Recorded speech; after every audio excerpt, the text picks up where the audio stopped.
Welcome to today's session. Today we're talking about love for God. Here's Sharon with a passage from the Bible and a short reflection.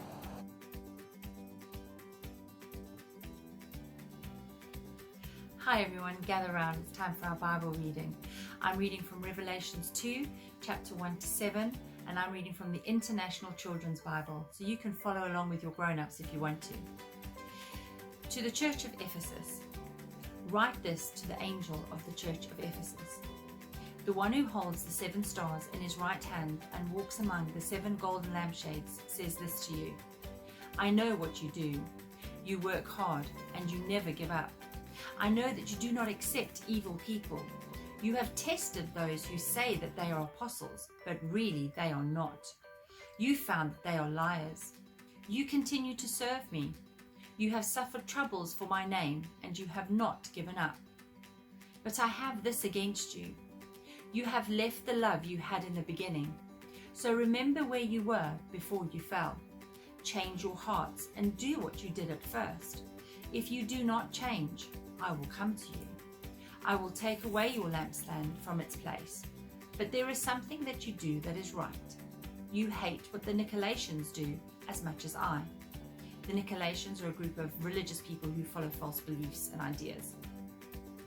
Every person who has ears should listen to what the Spirit says to churches. To him who wins the victory, I will give the right to eat the fruit from the tree of life. This tree is in the garden of God.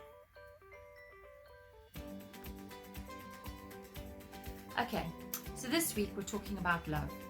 The passage that we heard about today talks about how people have been following the rules and doing everything that they should, but they've lost the love in their hearts, and that's really hard.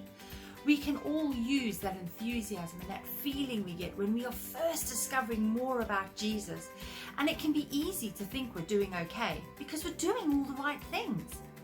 As you grow up, you will go through times when you lose your enthusiasm for Jesus. You might even begin to have doubts. I think the more important thing is not to give up, not to think that because love is hard to find right now, that it means it is gone and it isn't coming back. The passage we read today gives us a solution which might help you with this. It tells us to pray and to say sorry. We spoke about prayer last week, and saying sorry was on our list.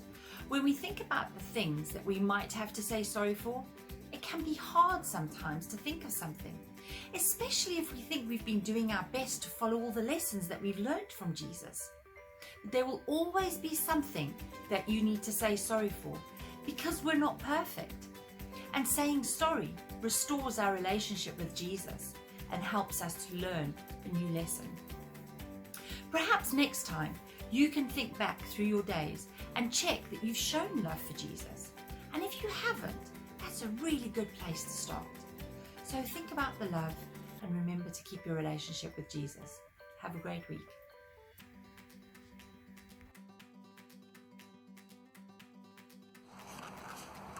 Hi, we're going to make one of these. I'm sure that some of you have made one before.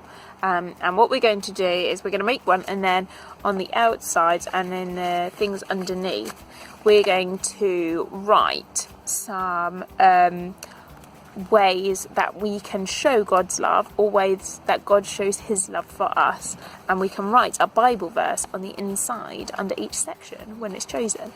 Now, this is quite tricky, so to help you, there's a template in the resources section on the website that you can use. You can either print it and fold along the lines that are on the paper following the instructions I'm going to give you, or you can use the questions and the Bible verses on the example to write on your own one, or you can come up with your own things.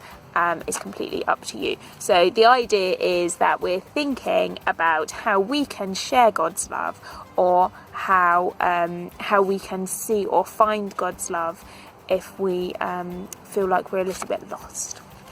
So what you need to do is, the first thing is you need a piece of paper. So you can take an A4 piece of paper, and if you fold a corner down to the edge, there'll be a little bit of paper on the bottom which you can either cut or tear off to give yourself a square of paper. Then you fold it diagonally. It's already folded diagonally one way, so you need to fold it diagonally the other way, so that you have a nice cross in the middle which shows you the middle of your piece of paper. And then each of these corners on the edge needs to be folded into the middle. So I'm going to do that now.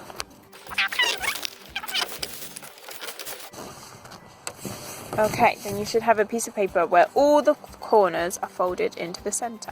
And then all you do is turn it over and then fold each of these corners into the centre. It's really nice and easy.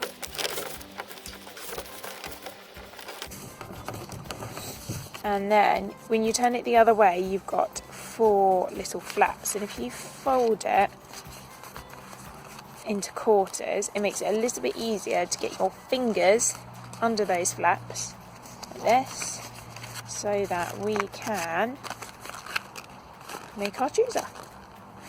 And then you can choose sections and then open it up, and you can have things written underneath. So you can go ahead and write all the things that you want written on here. Now, if you want to, you can make as many of these as you would like, and you can also use them to help you with prayer if you would like, and you can write little prayers or Bible verses to help you with prayer as well, just like we when we were thinking about prayer last week.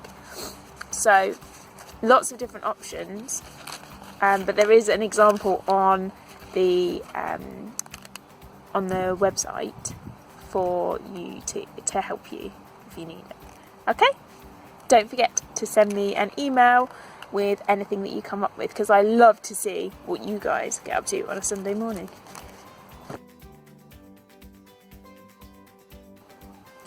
This activity is one to eat and one to give away. So you need to make some kind of treat. So it might be some chocolate crispy cakes, some butterfly cakes, some cupcakes, cookies, anything you like, anything that you are able to make at home would be great. So if you make some kind of treat, and then the idea is that you share it with people around you. It might be a neighbour, it might be some of your extended family like grandparents or aunts and uncles or cousins. It might be maybe someone from school, maybe some friends that live nearby. The idea is that you make a whole batch and you keep one for yourself, and the other members of your family can have one too, and then you give the rest away. You need to remember before you start baking that you need to wash your hands really well, and try not to touch your face while you're baking if you're going to be giving them to people that are not in your family. Obviously, if you're isolating for any reason, then it's not a good idea to share the things that you've made, but maybe once you're out of isolation, then you can try this. Take them around, make sure that you keep to your social distancing, and that you allow people to take their own treat from a box, so that you're not handling any food, and so that you can keep yourself and others nice and safe. And here is a little clip of how I got on when I made some cookies to share with others.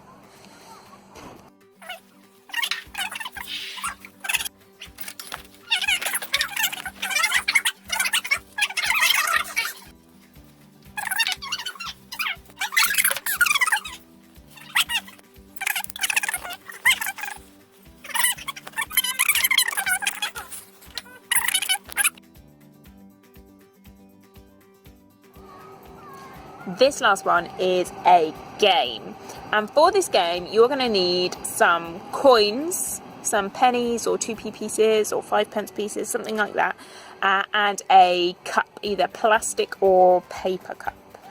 And what you need to do is you need to sit some distance away from the cup, and you need to have a go at tossing some coins into the cup.